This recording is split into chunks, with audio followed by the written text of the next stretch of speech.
IPYP 6. This is part 2 of Magic School Bus. I'm starting on page 20. This page here. Ready? Wouldn't you know it? Just when we were finding lots of fossils, Miss Frizzle said, "Back on the bus, kids." Then, as we were driving along, we heard rock crumbling underneath us. Down we went. Everything was pitch black, and we were falling, falling, falling. I'll never get used to this. Class, we're going deeper into the earth. I'd rather be going back to school. I can't believe I said that. We're falling. Yelp. Wah! We landed with a bump. Miss Frizzle switched on the headlights. We had fallen through a hole into a huge limestone cave. Rainwater has been dripping down through the earth for ages, said Miss Frizzle. The water wore away this cave in the rock. We wanted to stay for a while, but suddenly the bus sprouted a drill. It started boring through the rock. Frizzy shouted, "Follow that bus!" And down we went. I'd like to talk about the word boring on this page. The bus sprouted a drill and it started boring through the rock. So this word boring means something different than, oh, this is boring, like no fun. This kind of boring means to drill into the earth, boring into the earth. How stalagmites and stalactites are formed by fill. Shapes that look like cones and icicles are formed in caves by dripping water that contains tiny invisible bits of limestone. How to remember which is which. Oh, I always get them confused. I actually got them confused yesterday in school. How to remember which is which. The word stalagmite has a G for ground, and the word stalactite has a C for ceiling. Well, that is easy to remember. The farther down we went, the hotter it got. The rocks were harder too. These are rocks that were changed from one kind to another kind by heat and pressure, explained the Frizz. Rocks that were changed are called metamorphic rocks. Another earth science word by Dorothy Ann. Metamorphic comes from a word that means to change. I didn't know rocks could change. It takes millions of years. This beautiful marble used to be limestone. They make statues out of marble. This rock used to be shale. It was changed to slate. Slate is harder than shale. This rock is very hard. Knock, knock, knock. Cut it out. Oh, I like the equation at the top of this page. Limestone plus heat plus pressure plus time equals marble. We went down even farther toward the center of the earth. We hit rock that was formed billions of years ago from a pool of melted rock under the earth's surface. Rock like this is called igneous rock. We had dug all the way through the earth's crust. It was so hot now that Miss Frizzle told us to get back in the bus. How igneous rocks were formed by Michael. Melted rock can push up through cracks in the earth's crust. When the melted rock cools and hardens, it is called igneous rock. Still another earth science word by Dorothy Ann. Igneous comes from a word that means fire. The heat inside the earth is like fire. It can melt rocks. This igneous rock is called granite. Many buildings and monuments are made of granite. Arnold, will you carry these samples? Earth science is heavy, man.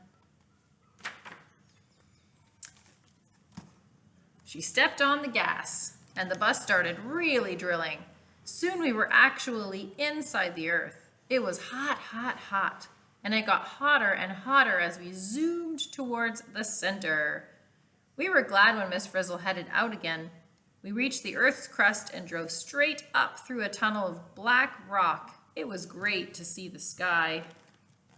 I like this image. They show the temperatures of the different layers.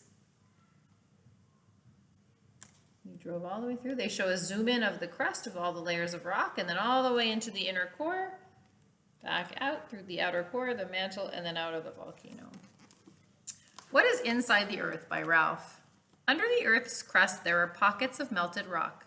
Below this is the mantle, made of solid hot rock. The outer core is liquid metal, and the very center of the Earth The inner core is a ball of solid metal. So it goes solid, liquid, solid, and then sometimes hot rock like lava can actually be liquid again.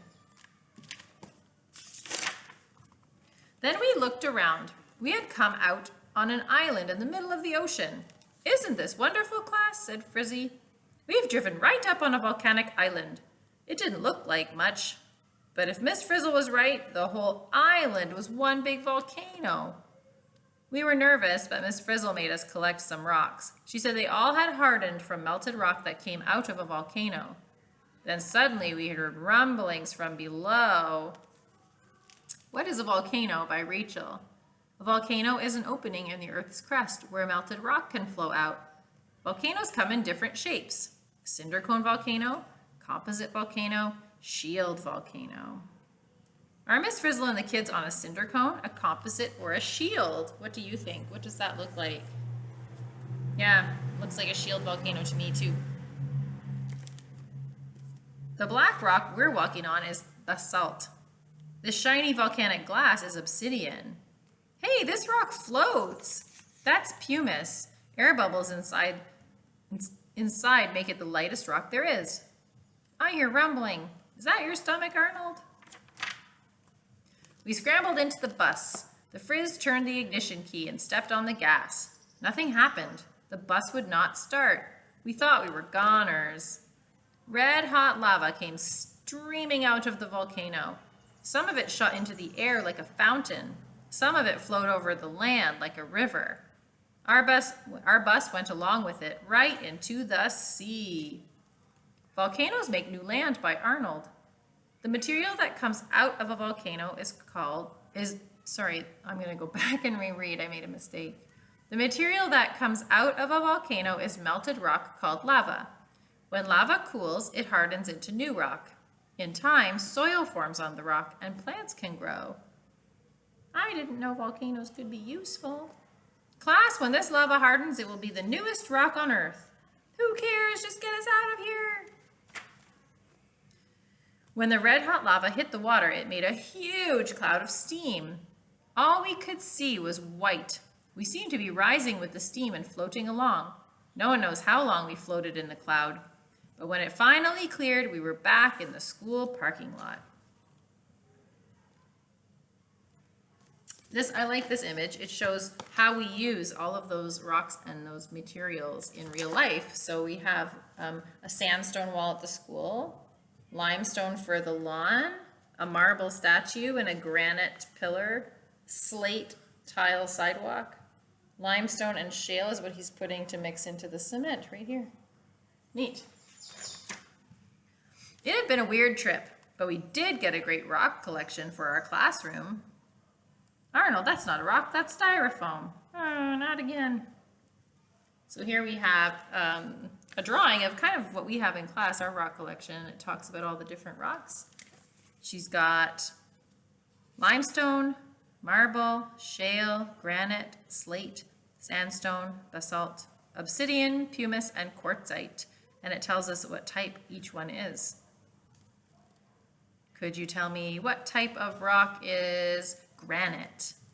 I find the granite and I see that granite is igneous. And it tells me what it's used for: monuments, buildings, and curbstones. Curbstones are the white curbs that go around the road. What about quartzite? What's that? That's metamorphic, and it's formed from sandstone, and we use it for millstones for grinding grain and road building. That's cool. Neato. And that is the end of the book. Oh, they have like how to say these words, how to pronounce them at the back of the book as well. Obsidian. And notice how they use all caps to show you where to put the emphasis in the word. Basalt. Basalt. Granite. Igneous. Lava. Metamorphic. So it tells you how to say them. Thank you for listening.